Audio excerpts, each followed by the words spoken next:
하나님 아버지 감사합니다. 말씀 앞에 섰습니다. 하나님 앞에 섰습니다. 오늘 내 삶을 인도하시는 거룩한 하나님의 살아있는 영의 말씀을 듣게 하여 주시옵소서. 하늘의 문을 열어주시고 내 심령이 갈급해하는 내 삶에 필요한 영의 양식, 영의 양약이 오늘 이 시간 우리에게 부어져서 우리의 교회가 새로워질 뿐만 아니라 나와 내 삶의 가족들이 또 말씀으로 새롭게 되는 은혜가 넘치게 하여 주시옵소서. 예수님의 이름으로 기도하옵나이다. 아멘. 저희가 2달 동안 사랑에 대해서, 하나님의 사랑에 대한 말씀을 들었습니다. 물론 하나님의 사랑의 메시지는 죽을 때까지 그리고 영원히 계속되죠. 사랑이 끝나는 게 아니라 사랑에 대한 핵심적인 메시지를 마무리합니다. 휴가 기간에 사랑에 관한 아주 재밌는 그림 하나를 발견했는데요. 우리 사랑에 대한 메시지를 마무리하는 오늘 적당한 그림이 아닌가. 한번 보여주시겠습니까? 그림이 잘 보이시는지 모르겠습니다. 할아버지 할머니가 뭔가 화가 나셨어요. 싸우신 것 같아요. 근데 할아버지의 팔이 어디로 가 있죠? 할머니의 우산을 받쳐주고 있습니다. 사랑은 화가 나지만 그래도 서로를 향한 것이다. 일어나죠. 재미있는 그림이에요. 사랑은 내가 화가 나지만, 마음에 안 들지만, 또 사랑해주고 싶지 않지만 그럼에도 불구하고 사랑하는 거죠. 그렇게 하지 않아도 사랑하는 거죠. 나의 감정과 나의 생각과 나의 편견을 넘어서 내가 할 수 없는 것을 사랑하는 거죠. 조건적으로 사랑하는 게 아니라 우리가 사랑할 수 있는 범위를 넘어서 사랑하는 하나님의 사랑에 대한 메시지를 저희가 들었습니다. 하나님의 사랑으로 사랑하고 하나님의 사랑이 우리 교회와 여러분들의 삶에 충만하게 넘치기를 주님의 이름으로 축복합니다. 다음 주부터 하는 우리 누가복음에는 하나님 아버지의 사랑에 대한 메시지가 많이 들어있습니다. 오늘 주제가 하나님 아버지의 사랑입니다. 고린도전서 13장을 마무리하면서 그 하나님의 사랑에 대한 집약적인 메시지가 탕자에 대한 이야기예요. 이 탕자에 대한 이야기의 주인공은 사실 탕자가 아니고 아버지죠. 아버지의 마음이 드러나 있는, 아버지의 사랑이 드러나 있는 굉장히 중요한 메시지입니다. 누가복음에 보면 예수님이 어렸을 때 처음 말한 그 대화의 내용이 나와요. 부모님들하고 성전에서 잃어버렸을 때 부모님을 만나서 한 대화, 예수님의 첫 마디 대화가 나옵니다. 그 말 안에 아버지라는 말이 들어있습니다. 우리 한번 보겠습니다. 누가복음 2장 49절 말씀입니다. 시작. 예수께서 이르시되 어찌하여 내가 내 아버지 집에 있어야 될 줄 알지 못하였나이까 하리니. 예수님께서 어렸을 때 하신 처음 메시지가 기록된 것, 많은 말씀을 하셨겠죠. 그러나 성경에 기록된 예수님의 첫 번째 그 대화 안에는 아버지란 말이 들어있어요.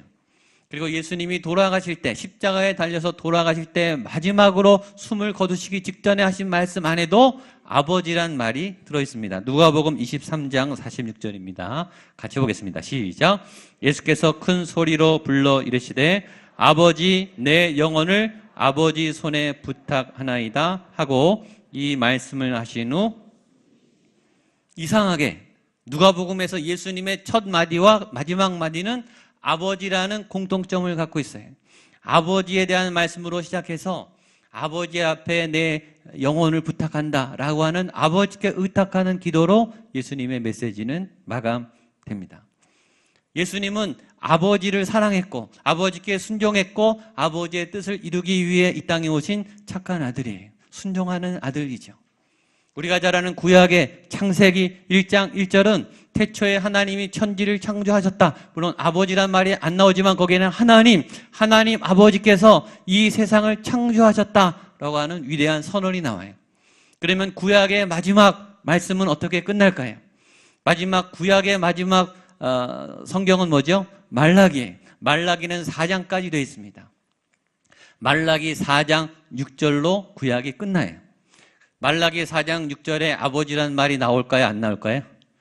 나옵니다. 같이 한번 보겠습니다. 구약 말라기 4장 6절입니다. 시작. 그가 아버지의 마음을 자녀에게로 돌이키게 하고 자녀들의 마음을 그들의 아버지에게 돌이키게 하리라. 돌이키지 아니하면 두렵건대 내가 와서 저주로 그 땅을 칠까 하노라 하시니라.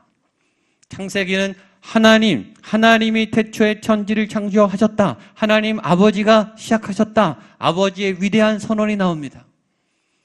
구약의 마지막 말라기는 그가 와서, 엘리야가 와서, 세례 요한이 와서 예수님을 통해서 이 땅의 백성들을 아버지의 마음으로 돌이키게 할 때 하나님의 나라는 회복될 것이다.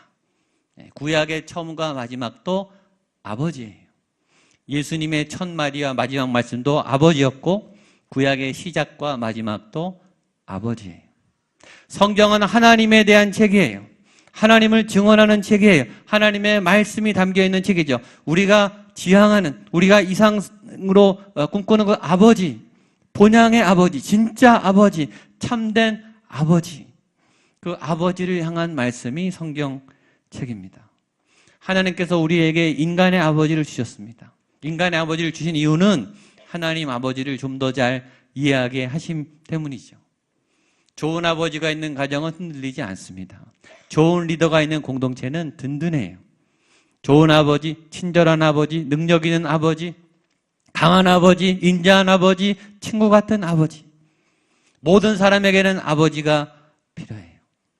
오늘 메시지는 탕자의 이야기지만 아버지의 이야기입니다. 그 탕자를 사랑한 아버지의 이야기. 이 이야기는 교회 안 다니는 사람도 다 알아요. 배은망덕한 탕자를 인자한 자상한 아버지가 다시 품는 광경입니다. 그리고 이 메시지 안에, 이 짧은 이 에피소드 안에 성경에서 집약한 하나님 아버지의 사랑, 성경 전체가 말하는 아버지의 사랑의 메시지가 들어 있습니다. 그리고 그 아버지의 사랑으로 우리가 정리를 하려고 해요. 여러분 다 아는 메시지입니다. 그러나 이때까지 우리가 배웠던 사랑에 대한 교훈을 정리하려고 합니다. 첫 번째 오늘 본문은 우리가 살아가는 이 땅의 삶의 현장이 이런 아버지의 사랑이 필요한, 아버지의 사랑이 절대적으로 필요한, 죄악이 범람하는, 폐륜이 범람하는, 악이 솟구치는 그런 참혹한 현장이라는 것을 우리에게 고발하고 있습니다. 우리가 읽지 않았지만 11절, 12절, 누가복음 15장 11절, 12절 이야기의 시작으로 가겠습니다. 같이 한번 읽겠습니다. 시작. 또 이르시되 어떤 사람에게 두 아들이 있었는데 그 둘째가 아버지에게 말하되 아버지여 재산 중에서 내게 돌아올 분깃을 내게 주소서 하는지라 아버지가 그 살림을 각각 나눠 주었더니. 한 가정의 이야기를 예수님이 꺼내셨는데 두 아들이 있었는데 둘째 아들이 아버지를 찾아와서 말했죠. 아버지 재산 중에 내 분깃을 주십시오. 유산을 나에게 나눠 주십시오. 이 말은 당연한 것 같지만 해서는 안 될 말이에요. 이런 사건은 아버지가 돌아가실 때 유업으로 남겨주는 유산인 거죠. 아버지가 죽음에 임박했거나 돌아가신 후에 일어날 일이에요. 아버지가 살아계실 때 이 말을 해서는 안 되는 거죠. 해야 할 말이 있고 해서는 안 되는 말이 있어요. 하고 싶지만 입 밖에 내서는 안 될 무례한 말이 있어요. 성경에서는 이 무례한 둘째 아들을 고발하고 있습니다. 감히 아들이 아버지에게 아버지가 살아계신데, 건강하게 살아계신데 자신의 재산을 요구한 거예요. 아버지 거죠. 아버지가 은혜로 주면 감사함으로 받는 거죠. 아버지는 의무가 없어요. 아버지가 은혜로 주는 것이 유산이죠. 그러나 아들은 당당하게 요구해요. 이 말을 바꿔 말하면 아버지 빨리 돌아가세요. 빨리 죽으세요. 나는 당신의 재산이 탐이 납니다. 이런 뜻이에요. 구약의 율법에 의하면 부모를 거역하는 자녀는 돌에 맞아 죽었어요. 그만큼 폐륜적 행동을 했던 아들이 있었다라는 거예요. 아들이라면 이렇게 해서는 안 되는 거죠. 그러나 이런 현실이 우리의 삶에 등장하고 있어요. 우리의 부부관계 안에서, 우리의 부모와 자녀 관계 안에서 도저히 비상식적인, 비윤리적인, 비도덕적인, 말도 안 되는, 함부로 하는, 무례한 이런 일들이 자행되고 있는 거죠. 서로에게 넘지 말아야 될 선을 넘어서서 침해하고 침범하고 해코지하고 갈취하려고 하는, 가장 사랑해야 될 부모와 자녀 관계 안에서, 가족 관계 안에서 이런 끔찍한 일들이 실제 일어나고 있는 현장을 성경은 고발하고 있는 겁니다. 요나서에 보면 요나가 하나님의 말씀의 방향과 반대로 다시스로 도망가요. 근데 거기에 풍랑이 일어납니다. 그 풍랑을 맞서기 위해서 그 안에 있는 모든 선원들과 전문가들이 다 동원되어 애를 써서 배를 살리려고 몸부림을 쳐요. 근데 역부족이에요. 그 안에 사람들이 있었어요. 선원들이 있었어요. 선장이 있었어요. 전문가들이 있었어요. 그러나 그들은 풍랑을 제어할 수 없었어요. 그들은 죽음을 느꼈고 절박하게 살려달라고 부르짖기 시작했어요. 그들이 할 수 있는 범위를 넘어서서 풍랑이 거세게 불었기 때문이죠. 이것이 우리가 살고 있는 삶의 현장과 똑같습니다. 우리는 죄를 이길 수 없어요. 이렇게 무례하게, 이렇게 파렴치하게 새로운 도전과 위기가 찾아와요. 그리고 우리는 거기에 속수무책으로 당해요. 살려달라고, 살아나겠다고. 제발 이 고비를 넘겨달라고 우리는 아우성치고 부르짖는데 풍랑은 거세요. 아무 대책이 없습니다. 죄는 이렇게 강력해요. 근데 그 장소에서 기도해야 될 요나는 뭐하고 있었냐면 바닥 맨 밑에서 자고 있었어요. 그 문제를 일으킨 사람도 요나였어요. 그 사람들 구원할 수 있는 사람도 요나예요. 요나가 기도해야, 요나가 하나님의 사랑과 아버지의 은혜를 끼쳐야 그 배는 구원되는데 요나는 자고 있어요. 지금 우리가 살아가고 있는 현장도 똑같죠. 한반도가 비명을 지르고 있죠. 세상 사람들이 신음하고 있어요. 못 살겠다고 아우성이죠. 교회가 잠을 자고 있어요. 교회는 대안을 내놓지 못하고 있어요. 교회는 그들을 위로하고 있지 못해요. 우리 안에 그들을 위로할 능력을 갖고 있지 않아요. 우리가 살고 있는 현장은 하나님의 사랑으로만 해결될 수밖에 없는, 우리가 감당할 수 없는 풍랑들로 넘쳐납니다. 왜 우리는 이 죄의 본성에 이렇게 눌리게 살고 있는가? 우리는 왜 죄를 극복할 수 없는가? 그것이 사랑의 문제입니다. 우리가 조건적인 사랑을 받고 자랐기 때문이, 우리의 사랑에는 조건이 있어요. 너가 잘하면, 너가 예쁘면, 너가 내 마음에 들면 내가 해줄게. 우리는 이런 사랑에 너무 길들여져 왔기 때문에 사랑을 받으면서 눈치를 봐요. 사랑을 하면서 조정을 해요. 사랑을 하면서 자꾸 조건이 붙어요. 우리의 사랑은, 우리의 자리는, 우리의 관계는 그래서 늘 위협을 받고 불안한 거예요. 로저스라고 하는 유명한 상담학자가 말했어요. 조건적인 사랑으로 양육될 때 그 사람에게는 상처가 많다. 우리의 모든 상처의 이유는 조건적으로 사랑받았기 때문이다. 그럼 치료법은 뭔가? 무조건적으로 수용되면, 무조건적인 이유 없이, 조건 없이 내 어떤 조건과 관계를 보지 않고 그냥 막 잘해주는 무조건적인 긍정과 수용을 만난 인간은 회복된다. 일반 상담학자가 펼쳐놓은 이론입니다. 그래서 우리의 문제는 나의 문제고 우리 가정의 문제예요. 믿음의 문제이고 사랑의 문제예요. 하나님의 사랑이 해결할 수 있습니다. 그리고 그 사랑은 우리에게 가능합니다. 저는 이 사랑이 오늘 여러분들에게 부어지게 되기를 축복합니다. 여러분 가운데 있는 풍랑들이, 해결할 수 없는 이런 폐륜적인 끔찍한 범죄들이 하나님의 사랑으로 덮이고 녹아지고 해결되는 실제 역사들이 오늘 이 말씀을 통해 일어나기를 주님의 이름으로 축복합니다.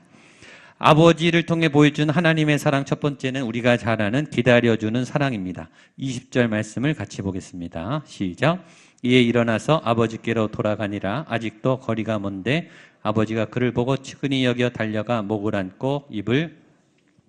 아버지는 기다렸어요. 사랑은 오래 참고, 사랑할수록 기다리기가 힘들다. 사랑이 클수록 1분도 1시간, 1년처럼 힘들게 느껴져요. 사랑하는 아들을 기다리는 아버지의 고통은 끔찍한 거죠.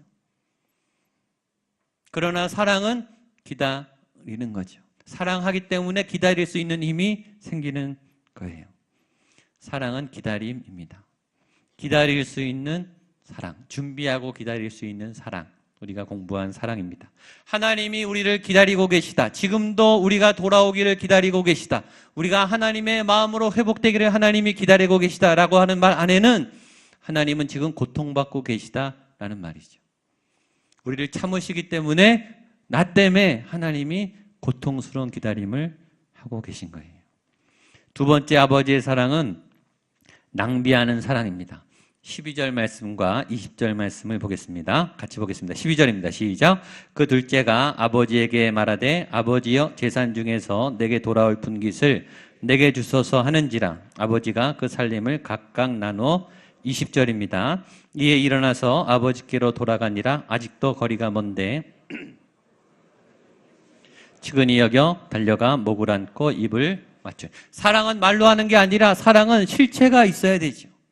사랑의 실체 안에는 어떤 희생과 대가가 있어요. 피가 있어야 돼요. 무엇이 희생되어 사랑이 같다는 게 알려져요. 주로 무엇이 갈 때 우리는 느끼는가? 두 가지, 오늘 성경에 돈하고 시간이. 아버지는 큰 재산을 뚝 띄어서 아들에게 그냥 줍니다. 조건 없이 줘요.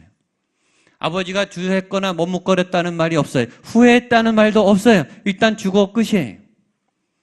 그리고 전혀 아까워하지 않았어요. 아까운 돈이 있고 아깝지 않은 돈이 있어요. 어떤 돈은 아까워요. 1,000원도 아깝고 100원도 아까워요. 줄 마음이 없어요. 사랑하지 않기 때문이죠. 어떤 돈은 얼마든지 줘도 아깝지 않아요. 사랑하는 사람을 위해 쓰는 돈은 하나도 안 아까워요. 어떻게 모은 돈인데요. 피 같은 생명 같은 돈이에요. 그러나 이 귀한 돈을 사랑하는 일을 위해 쓰는 것은 하나도 안 아까워요. 시간도 똑같아요. 어떤 사람에게는 1분도 아까워요. 1분도 내줄 마음이 없어요. 그리고 어떤 사람에게는 계속 같이 있고 싶어요. 아깝지가 않아요. 그리고 더 있고 싶어요. 그 사람을 위해서 내 인생을, 내 시간을 마음껏 쓰고 싶어요. 이 아버지는 재산을, 재정을 마음껏 아깝지 않게 낭비합니다. 아버지는 아버지가 충분히 쓸 수 있는 인생의 노년의 그 많은 시간들을 아무것도 하지 않고 하루 종일 하염없이 기다려요. 그 시간이 한 달인지 6개월인지 1년인지 5년인지 성경은 기록하지 않지만 그 기간은 꽤 길었을 거예요. 아버지는 수없는 시간을 낭비해요. 사랑의 낭비이죠. 그러나 이것은 낭비되는 것인가? 낭비되는 것이 아니에요. 하나님이 경영의 대가세요. 하나님은요, 다 챙겨주세요. 아들이 돌아오는 그날에 아버지가 희생한 돈과 시간은 아버지의 사랑의 값이라는 이름으로 다 돌아옵니다. 아버지는 그만큼 많이 사랑한 거예요. 만약에 1년을 기다렸다면 1년만큼 사랑한 거고 10년을 기다렸다면 10년만큼 사랑한 거예요. 오래 기다리면 기다릴수록 그 사랑의 크기는 엄청난 거예요. 많이 희생하면 희생할수록 그 사랑의 크기는 점점 커지는 거예요. 그것이 탕자가 돌아오는 그날에 아버지의 기쁨으로 다 회수가 돼요. 세 번째 아버지의 사랑은 아픈 과거를 들추지 않는 사랑입니다. 21절, 22절입니다. 시작. 아들이 이르되 아버지 내가 하늘과 아버지께 죄를 지었사오니 지금부터는 아버지의 아들이라 일컬음을 감당하지 못하겠나이다 하나 아버지는 종들에게 이르되 제일 좋은 옷을 내어다가 입히고 끼우고 발에 신을 신기라. 저는 탕자 이야기 속에서 이 부분이 제일 개인적으로 감동이 있습니다. 감동이 있는 이유는 어떤 말씀이 있어서가 아니고 어떤 말씀이 없어서예요. 없어서 은혜를 받는 거예요. 21절과 22절 사이에 당연히 있어야 될 아버지의 멘트가 없어요. 아들이 와서 사죄하죠. 아버지 내가 잘못했어요. 아버지 다시는 안 그러겠습니다. 내가 큰 죄를 범했습니다. 용서해 주세요. 그 다음에 아버지의 멘트는 뭐가 당연히 나와야 되죠. 그래, 너 잘못했구나. 내가 그럴 줄 알았어. 내가 하지 말라 그랬지. 내가 얼마나 아끼니 재산인데 네가 이걸 다 낭비했니. 꼴 좋다. 이럴 줄 알았어. 아버지의 야단과 지적과 훈계가 전혀 없습니다. 이 본문은 있어야 될 게 없어서 은혜예요. 사랑은 과거의 잘못을 들춰내지 않는 거예요. 어떤 분들은 자기 상처도 계속 본인이 긁어내요. 자기가 못한 것들을 계속 묵상해요. 묵상을 넘어서 현실과 미래를 비관해요. 그래, 나는 안 돼, 나는 못해, 내가 이것도 못했으니까 앞으로도 못할 거야. 자기를 사랑하지 않는 사람이죠. 사랑은 아픈 과거를 들춰내지 않는 거예요. 말할 게 없어서가 아니에요. 잘해서가 아니에요. 말할 게 많고 잘못이 많지만 아버지는 말하지 않습니다. 베드로가 예수님을 부인한 다음에 예수님이 십자가에 죽으시고 부활하셨어요. 그리고 디베라 바닷가에서 다시 베드로를 만났어요. 베드로가 얼마나 예수님이 두려운지 예수님인 걸 알면서도 다가가지 못해요. 예수님도 아무 말씀 안 하세요. 베드로야, 너 왜 그랬니? 내가 그때 얼마나 소습했는지 아니? 너 내가 경고했지? 조심하라고. 거봐, 이렇게 됐잖아. 예수님은 한마디도 질책을 안 하세요. 그리고 네가 나를 사랑하느냐? 베드로야, 네가 나를 사랑하는구나. 그걸 확인하시죠. 사랑은 과거를 물어보지 않는 것입니다. 여러분에게 이런 용서하는 사랑이 있게 되기를 축복합니다. 옆에 분에게 한번 말하시죠. 과거를 묻지 마십시오. 그냥 지나가십시오. 과거를 묻지 않을 뿐만 아니라 뭘 해야 되냐면 잔치를 베풀어 주는 거예요. 그 다음에 나오죠. 22절로 24절입니다. 시작. 아버지는 종들에게 이르되 제일 좋은 옷을 내어다가 입히고 끼우고 발에 신을 신기라. 그리고 살진 송아지를 끌어다가 잡으라. 우리가 먹고 즐기자. 이내 아들은 죽었다가 다시 살아났으며 내가 잃었다가 다시 얻었노라 하니 그들이 즐거워하더라 하면, 이런 아버지가 얼마나 멋있습니까? 잘못할 게 많은데 야단을 하나도 안 치고 잔치를 베풀어줘요. 어떤 분은 걱정할 거예요. 그러면 버릇 나빠지는데. 해보세요. 사랑하면 파티를 해주는 거죠. 사랑하면 선물을 고르기 시작해. 아버지가 또 돈을 써요. 그렇죠? 근데 여러분 상상을 해보세요. 이 잔치, 이 가정에 큰 잔치가 벌어졌는데 누가 제일 행복할까? 누구 얼굴이 제일 밝을까요? 돌아온 아들의, 용서받은 아들의 얼굴일까? 잔치를 준비하는 얻어먹는 하인들의 얼굴일까요? 누구 얼굴이 제일 환하겠어요? 아버지 얼굴이 제일 환합니다. 아버지는 또 지금 베풀고 지출하고 낭비하는 사랑을 하면서 아버지는 제일 기뻐해요. 저는 이 아버지 얼굴을 상상할 때마다 정말 행복해요. 그런 하나님 아버지가 저와 여러분의 아버지인 줄로 믿습니다. 왜 기쁠까요? 사랑하니까. 사랑하면 주는데 기뻐요. 희생하는데 기뻐요. 전혀 아깝지가 않아요. 그리고 자기의 재산이 가장 가치롭게 쓰인다고 생각하는 거죠. 마지막 아버지의 사랑은 나머지 탕자, 한 명이 더 있어요. 탕자가. 그 탕자도 품고 잔치로 초대하는 것입니다. 31절 32절입니다. 시작. 아버지가 이르되 예 너는 항상 나와 함께 있으니 내 것이 다 내 것이로되 이 내 동생은 죽었다가 내가 잃었다가 얻었기로 우리가 즐거워하고 기뻐하는 것이 마땅하다 하니라. 다 기뻐하고 행복해하는데 딱 한 사람이 행복하지 않아요. 그리고 잔치에 들어가지 않아요. 누구냐면 형이에요. 형이 멀리 있다가 돌아왔는데 잔치가 안 하는데 자기 동생이 왔다고 하고 잔치를 여는 걸 보고 삐졌어요. 동생이 왔는데 자기 마음이 상했다 하더라도 지금 아버지가 기뻐해요. 아버지가 기뻐하면 마음에 안 들어도 따라가야죠. 그러나 이 형은 아버지도 보이지 않고 동생도 보이지 않고 자기만 보이는 거예요. 뭐만 보이냐면 아버지가 나에게 안 해준 거에 섭섭한 거예요. 사랑은 자기 유익을 구하지 아니하고 자기를 향한 잘못된 사랑. 다 좋은데 그 풍성한 은혜의 자리에서 혼자만 은혜를 못 받고 상처받아요. 자기에게 주목하면. 더군다나 이 아들이 말이에요. 아버지 나에게 해준 게 뭐가 있습니까? 나에게는 아무것도 안 해주고 이 아들을 위해서, 이 탕자 같은 이 자식을 위해서 이렇게 헌신하십니까? 삐졌어요. 이 말은 거짓말이에요. 아버지가 큰아들도 줬습니다. 11절 12절 말씀 우리 한 번 더 읽겠습니다. 11절 12절입니다. 시작. 또 이르시되 어떤 사람에게 두 아들이 있는데 그 둘째가 아버지에게 말하되 아버지여 재산 중에서 내게 돌아올 분깃을 내게 주소서 하는지라 아버지가 그 살림을 각각 나눠 주었더니. 큰아들이 받았어요, 안 받았어요? 받았어요. 큰아들은 2배를 더 받아요. 아버지의 재산의 3분의 1을 더 많이 이미 갖고 있어요. 갖고 있는데 자기는 안 받았다는 거예요. 아버지는 사랑하고 있는데 자기는 사랑 안 받았다는 거예요.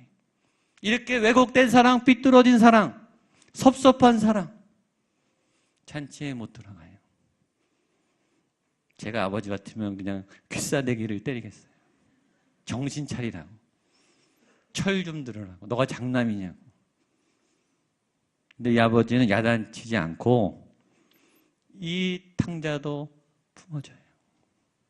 설득해요. 야, 이게 다 네 거다. 동생이 왔다. 너도 같이 참여하자.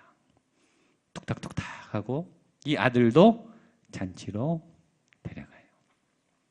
얼마나 좋은 아버지입니까? 상상의 아버지가 아니라 이 아버지가 여러분의 하나님 아버지이신 줄로 믿습니다. 이런 사랑을 받는 자녀들은 얼마나 행복하겠어요. 여러분들 행복하시죠? 예. 이 사랑을 받으시고 이 사랑을 나누시고 또 이 사랑을 정말 필요한 우리의 삶의 현장에 베풀어 주시는 또 소개하는 저 여러분 될 수 있기를 축복합니다. 기도하겠습니다. 하나님 아버지, 우리는 부족한 사랑을 합니다. 우리는 조건적인 사랑을 합니다. 하나님, 우리에게는 아버지의 무한한 사랑이 필요합니다. 하나님, 우리의 연약한 삶의 자리에 이런 놀라운 아버지의 사랑을 부어 주시옵소서.